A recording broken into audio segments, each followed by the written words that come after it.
siapapun yang berkuasa nantinya justru tidak boleh melancarkan dendam apapun.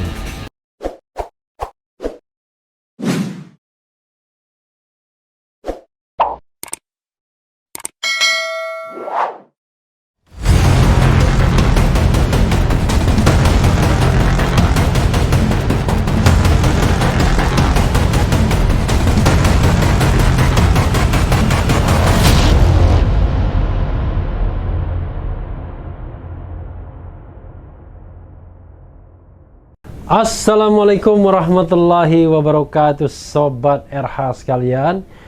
Jumpa lagi kita di channel yang keren ini, Keren Cadas.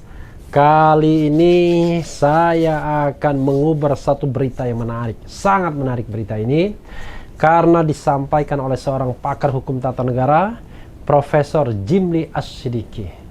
Profesor Jimli biasanya mengemukakan sesuatu yang adem ayem, tapi terakhir-terakhir ini dia kayaknya gemes, marah, gusar dengan kondisi perpolitikan yang ada, karena pasti tidak sesuai dengan nalar ketatanegaraannya. Sebagaimana dilansir oleh Glora.co, demokrasi dibajak, Jimli khawatirkan munculnya gejala diktator konstitusional. Din Samsudin menyebut juga constitutional dictator, constitutional dictatorship. Glora.co, pakar hukum tata negara Jimli Ash-Siddiqi menilai berbagai kebijakan yang dibuat pemerintah bersama DPR menunjukkan gejala diktator konstitusional. Walaupun ada proses demokrasi formal, proses pembuatan kebijakan dilakukan tanpa melibatkan publik. Ada situasi di mana proses demokrasi dibajak selama era pandemi ini.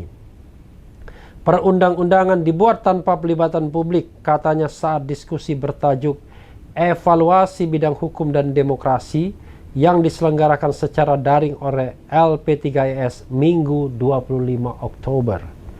Menurut Jimli, selama masa pandemi ini, proses pembuatan undang-undang hanya dilakukan untuk mengikuti syarat formal, di mana hal terpenting adalah DPR sudah menyetujui. Padahal, tambahnya, proses pembentukan undang-undang juga merupakan bagian dari bernegara. Hal ini tercermin dari 5 undang-undang yang dibentuk pemerintahan Presiden Joko Widodo, seperti Undang-Undang Mahkamah Konstitusi, Undang-Undang KPK, Undang-Undang Minerba, Undang-Undang Penanganan COVID-19, dan Omnibus Law, Undang-Undang Cipta Kerja. Ya, inilah 5 undang-undang yang luar biasa bermasalahnya ya. Semua undang-undang itu dibuat tanpa melibatkan publik sama sekali. Ini menunjukkan menurunnya kinerja negara hukum, di mana instrumennya adalah penegakan negara hukum dan pembangunan hukum, tegasnya. Yang agak mengenaskan, ungkap Jimli, masyarakat pun saat ini terbelah menjadi 2 kelompok, yaitu haters dan lovers.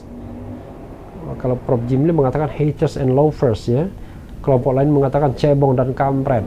Ada yang mengatakan cebong dan kadrun ya. Dan ini bisa merusak demokrasi ke depan, jelasnya ya, memprihatinkan ya. Karena itu, tambah Jimli, diperlukan kesadaran kolektif pemimpin untuk memperbaiki situasi demokrasi yang tengah dibajak ini. Perlu dibangun sistem bernegara, adanya keteladanan dan komunikasi efektif yang mencerahkan, jelasnya. Pendapat seperti ini pasti akan disukai oleh oposisi, disenangi so-called kampret ya, tidak disukai cebong.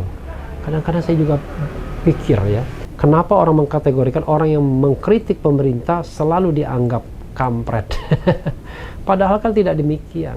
Seorang intelektual seperti Jimli Ash-Siddiqi, seorang pakar hukum tata negara, justru berbicara secara objektif yang saya setujui. Proses perundang-undangan di 5 undang-undang itu sangat bermasalah pembentukannya. Undang-undang KPK, Undang-Undang Penanganan COVID-19, Undang-Undang Minerba, Undang-Undang Mahkamah Konstitusi, dan terakhir Omnibus Law Cipta Kerja. Itu semua undang-undang yang dibuat gelap-gelapan. Bahkan ada yang mengatakan kepada saya, anggota DPR, Undang-Undang KPK itu sama sekali tidak dibahas. Jadi memprihatinkan, Sobat Era sekalian, sejak akhir masa pemerintahan Jokowi jilid pertama hingga 1 tahun pemerintahannya, kita hanya disodori oleh permainan oligarki kekuasaan yang cenderung mengarahkan kepada diktator konstitusional sebagaimana disinyalir oleh Din Samsudin dan sekarang Jimli Asyidiki, ya. Direktur Center for Media and Democracy LP3S Wijayanto menambahkan, saat ini ada kecenderungan pemerintah mencoba membungkam kelompok-kelompok yang kritis dengan pemerintahan, dan hal ini semakin tampak pada saat penanganan pandemi COVID-19, ungkapnya. Ya, Sobat Era sekalian, sebenarnya ini adalah keprihatinan yang kesekian kali dari para pengamat, intelektual, akademisi, aktivis mengenai jalannya pemerintahan ini. Tapi sayangnya, kelompok-kelompok pro pemerintah dan penguasa itu sendiri selalu menanggapinya sebagai orang yang sakit hati, tidak ikut atau tidak terangkut dalam pemerintahan dan lain sebagainya. Padahal bukan itu masalahnya. Persoalan terbesar pada kita adalah ada penurunan kinerja yang luar biasa dalam pemerintahan Jokowi jilid 2 ini, dimulai dari rekrutmen menteri-menteri yang menurut saya jauh kalah dibandingkan dengan periode pertama. Padahal periode pertama sendiri saya hanya memberikan nilai 6. Dan juga kecenderungan pemerintahan ini untuk bertindak otoriter, menggunakan instrumen hukum untuk membungkam lawan-lawan politik. Ya, dengan mudah menggunakan pasal-pasal karet di dalam Undang-Undang Informasi dan Transaksi Elektronik, terutama pasal 27. Termasuk juga Undang-Undang Pidana tahun 46 yang sering digunakan. Maka di situ ada kata-kata penghinaan, pencemaran nama baik, penyebaran kebencian, provokasi, dan lain sebagainya. Mudah sekali kita mengkategorikan orang dengan tindak pidana seperti itu dan berharap mereka dipenjarakan atau dihukum. Sobat RH sekalian, negara tidak semestinya menghukum atau memenjarakan orang yang tidak jahat, seorang yang bukan kriminal. Kalau berbeda pendapat, itu adalah bagian dari demokrasi. Jadi keprihatinan Profesor Jimli Asyidiki ini harusnya di underline, digarisbawahi oleh Presiden Jokowi sebagai orang nomor 1 di Republik ini. Walaupun ada yang banyak menganalisis, mengatakan bahwa Jokowi is not in control, tidak mengontrol semuanya, karena oligarki politik di luar kekuasaan itulah yang sesungguhnya bekerja dan beroperasi. Termasuk juga misalnya bagaimana membungkam, menghentikan lawan-lawan politik. Gejalanya mudah sekali, Sobat Era sekalian. Kalau ada suara kritis dari kelompok society, maka akan diadakan tandingan kelompok society lainnya. Kalau ada suara kritis dari individu, maka akan ada individu lainnya yang menghantam individu yang bersuara kritis tersebut. Bahkan endingnya adalah bila perlu dipenjarakan semua orang-orang kritis. Dan akhirnya yang muncul adalah hanya orang-orang yang pro pemerintah saja, atau pemerintahan atau penguasa saja, yang bebas mengeluarkan kritik, yang bebas menghina, yang bebas mengata-ngatain. Saya ingat waktu deklarasi kami berulang-ulang saya katakan, ada beberapa foto di sana, foto Din Samsudin, foto Rohmat Wahab, dan beberapa pentolan koalisi aksi menyelamatkan Indonesia lainnya. Tiba-tiba dengan mudahnya seorang buzzer yang tidak perlu saya sebutkan namanya mengatakan wajahnya seperti penipu semua. Coba bayangkan. Bayangkan kalau itu dilakukan oleh mereka yang kritis pada penguasa. Bisa jadi. Tapi tidak juga, Sobat Hera sekalian. Bukan itu yang saya inginkan. Yang saya inginkan negara ini adalah menghargai perbedaan pendapat, memelihara hak konstitusional untuk menyatakan pendapat baik secara lisan dan tulisan, dan tidak mudah mengkategorikan setiap kritik sebagai sebuah penghinaan, penyebaran kebencian dan lain sebagainya, sebagaimana selalu saja ingin disampaikan oleh pihak-pihak yang ingin melihat orang lain di penjara. Aneh sekali sesungguhnya.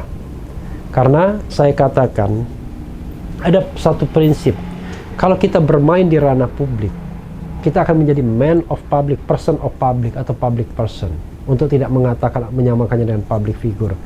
Pernah saya sampaikan, semakin kita berada di public space atau public area, maka ruang privat kita semakin sempit. Jadi kalau ada orang yang mengkritik kita, ya kita harus bisa menerimanya sebagai konsekuensi dari posisi kita sebagai public person. Kadang-kadang kritik itu keras sekali sampai pada jurusan menghina. Tapi kalau kita tanggapi setiap kritik kepada kita dengan pengaduan kepada pihak yang berwajib, ke polisi dan lain sebagainya, apakah akan menyelesaikan masalah bangsa ini? Enggak. Yang muncul adalah dendam, yang muncul adalah kemarahan. Dan bisa jadi kemudian mereka yang tidak berkuasa hari ini berpikir, nantilah, tunggulah kalau saya berkuasa. Tidak boleh begitu. Siapapun yang berkuasa nantinya, justru tidak boleh melancarkan dendam apapun. Harus memelihara demokrasi. Saya bahkan ingin mengatakan, harusnya pemimpin ke depan mengatakan, hei rakyatku, kalau saya berkuasa, saya tidak akan membiarkan kalian dipenjara hanya karena perbedaan pendapat. Saya hanya akan menangkap dan memenjarakan orang yang jahat, orang yang mencuri, orang yang memperkosa, yang korupsi terutama. Bukan orang yang menyampaikan aspirasi atau pendapatnya, walaupun itu keras. Kalau itu menyinggung misalnya pribadi atau kelompok-kelompok lain, harusnya diselesaikan juga dengan demokrasi Pancasila, musyawarah mufakat, saling minta maaf, saling berkomunikasi, tidak selalu menggunakan instrumen kekuasaan. Apakah kita senang ingin memenjarakan setiap orang padahal orang tersebut bukan penjahat? Seorang penjahat sekalipun mungkin kita harus didik agar dia sadar. Apalagi orang yang hanya berpendapat secara kritis. Masa kita langsung terganggu sebagai sebuah pribadi misalnya, padahal setiap hari kerja kita mengkritik juga. Kira-kira begitu. Jadi marilah kritik balas dengan kritik. Kalau misalnya dianggap ada penghinaan, ya klarifikasi, lakukan klarifikasi, minta tempat untuk memperbaiki dan lain sebagainya, tuntut permohonan maaf dan lain sebagainya. Jangan lantas langsung ingin memenjarakan orang.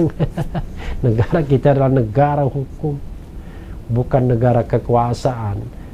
Negara melindungi rakyat, bukan untuk justru menakut-nakuti rakyat dengan instrumen koersifnya.